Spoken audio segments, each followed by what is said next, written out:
बिहार पर नजर रखने वाले लोग ये मान रहे हैं कि बिहार में चुनाव का परिणाम आ चुका है। अब बिहार में इलेक्शन में क्या रिजल्ट होगा ये लगभग डिक्लेयर हो चुका है।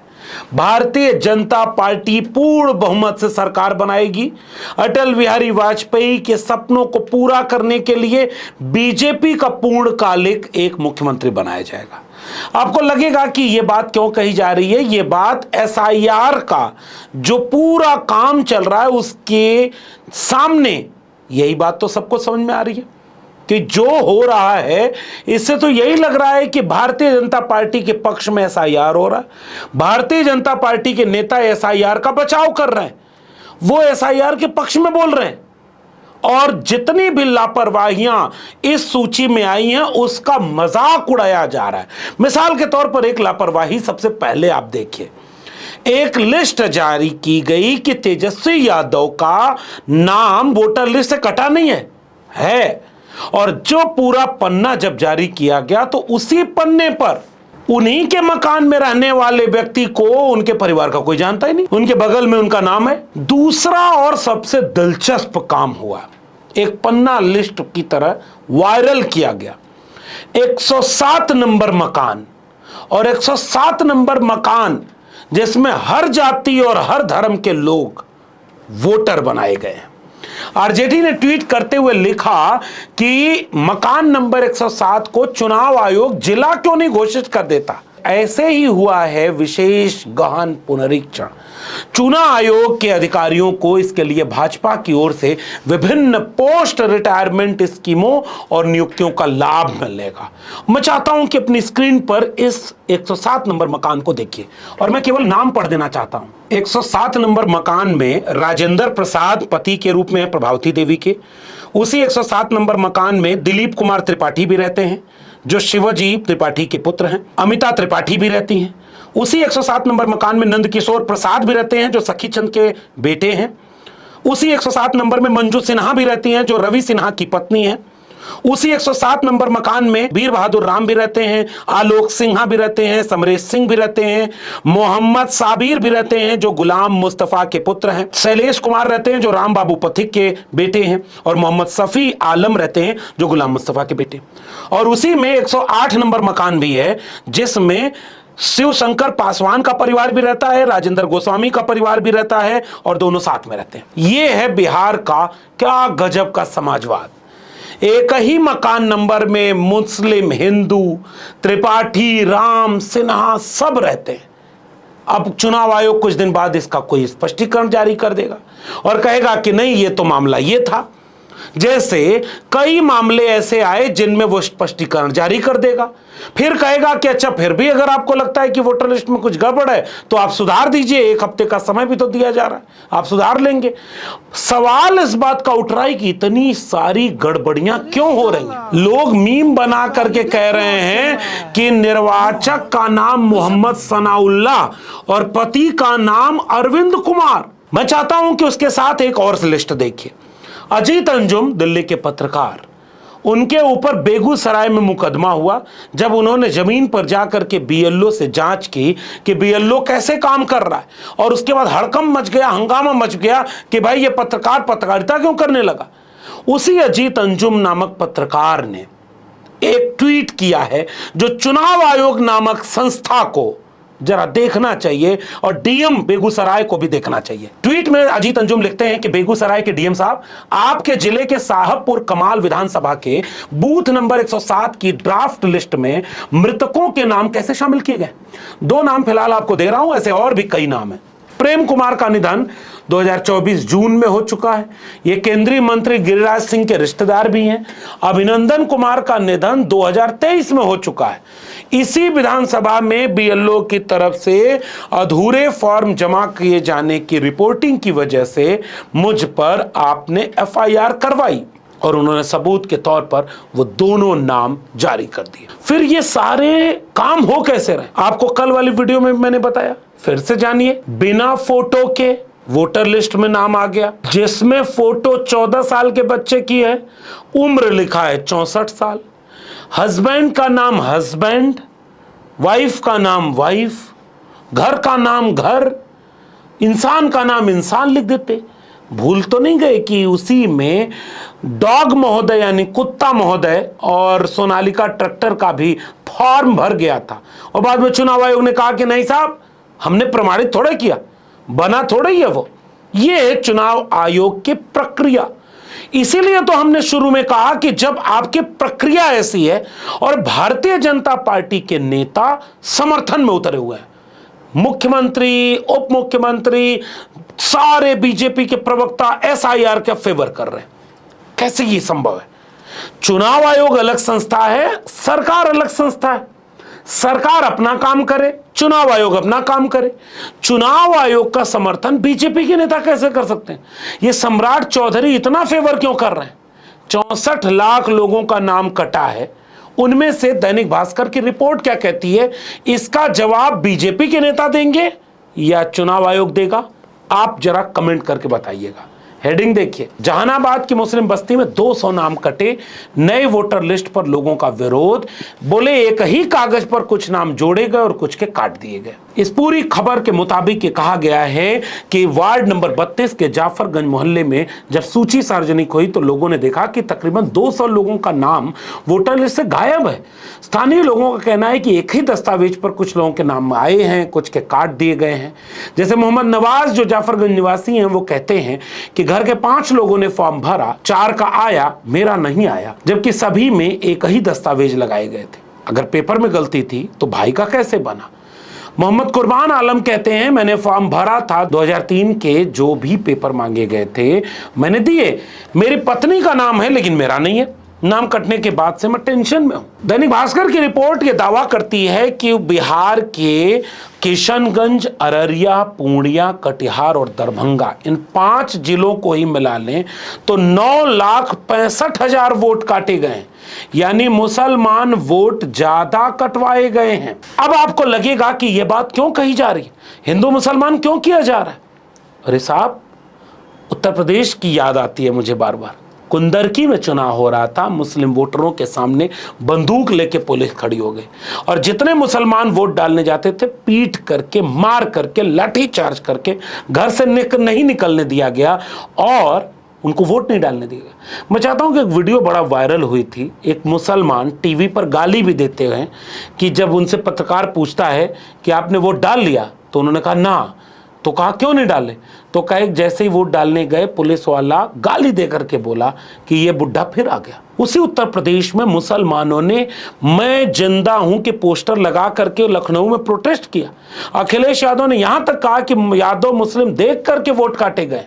कोई चुनाव आयोग ने आज तक सफाई नहीं दी। उसके बाद 22 का चुनाव सबके सामने है, बीजेपी सरकार बना ली है।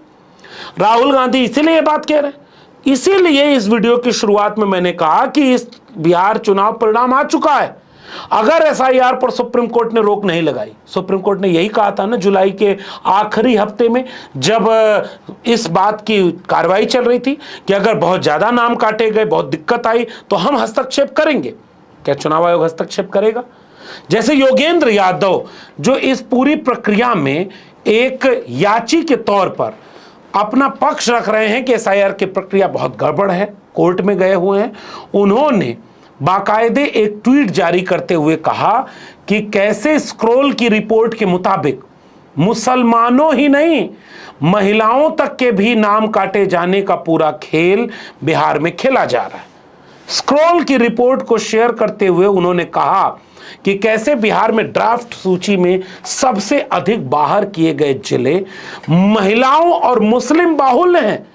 243 विधानसभा क्षेत्र में से 43 में ड्राफ्ट रोल से बाहर किए गए लोगों में से 60% या उससे अधिक तो केवल महिलाएं हैं। स्क्रॉल की इस रिपोर्ट के मुताबिक जो नक्शा दिया गया है वो नक्शा कंपैरिजन करता है 24 जून 2025 और 1 अगस्त 2025 के इलेक्टोरल रोल में, जो ये कहता है कि खास इलाकों में चिन्हित करके महिलाओं, मुसलमानों और तमाम लोगों के नाम काटने की प्रक्रिया इसमें की गई है। राजपुर, रामगढ़, ढाका, मोहनिया, भभुआ, ठाकुरगंज, अमोर, बरहमपुर, नोखा, इस तरह के तमाम जो कॉन्स्टिट्यूएंसी हैं स्क्रोल ने बाकायदे सूची दी है और आप देखिए कि उसमें से 70%, 65 से 70% महिलाओं के नाम काट दिए गए हैं। कैमूर से लेकर के सुपौल तक में यह आंकड़ा 58% से 64% है। भोजपुर जिले के बरहरा निर्वाचन क्षेत्र में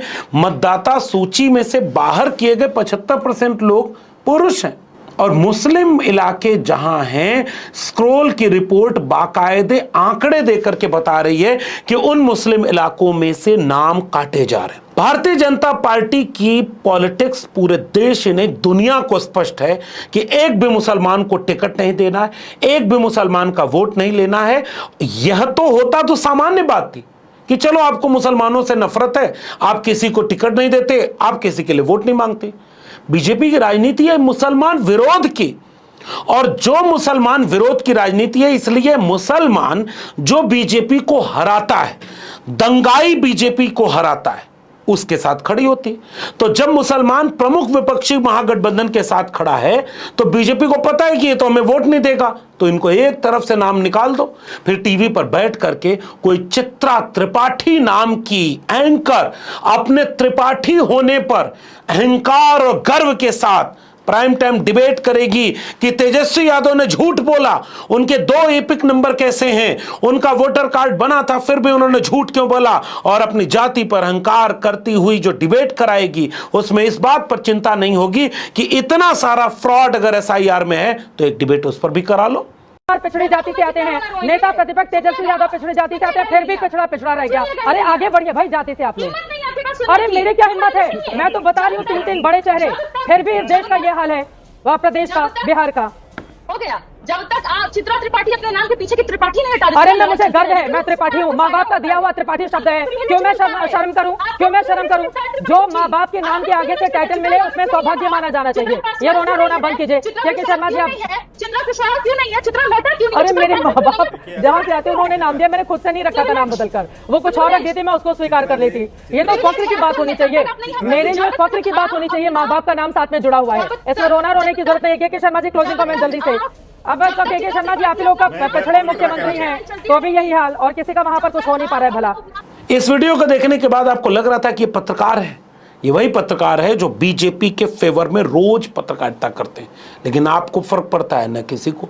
मैंने ये सारी आंकड़े दिखा करके यही समझाने की कोशिश की कि बिहार का चुनाव परिणाम आ चुका है और भारतीय जनता पार्टी का मुख्यमंत्री बिहार में बन चुका है।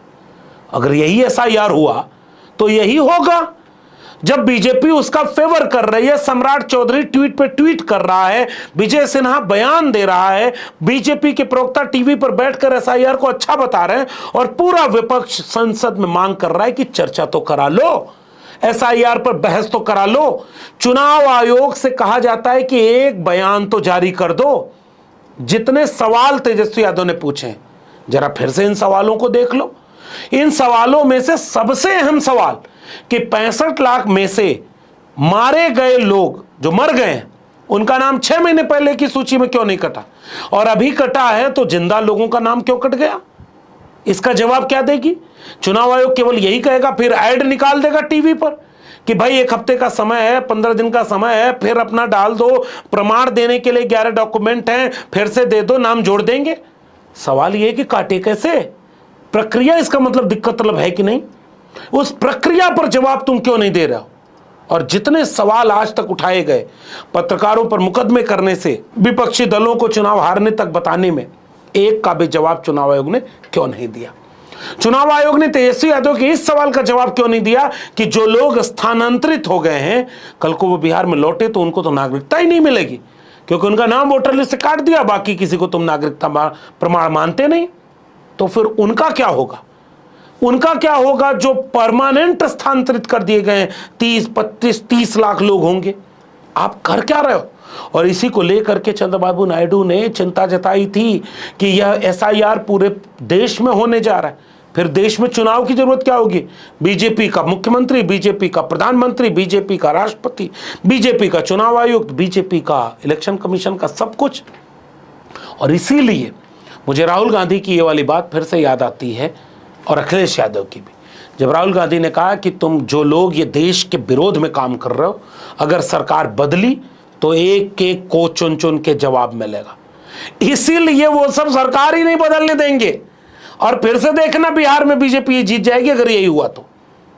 मुर्दा आयोग कहा था अखिलेश यादव ने, क्या हुआ? क्या चुनाव आयोग ने जवाब दिया?